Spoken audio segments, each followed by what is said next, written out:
একটু অহংকার রেখো।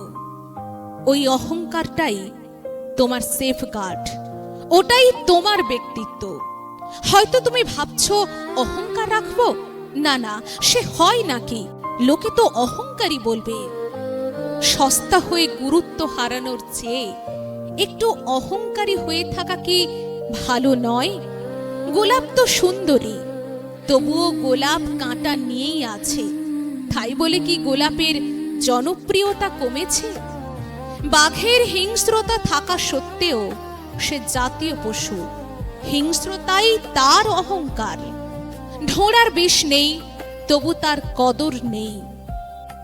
যতটা সহজভাবে নিজেকে অন্যের কাছে এগিয়ে দিয়ে মহৎ হতে চাইবে, জানবে তুমি সস্তাই হবে।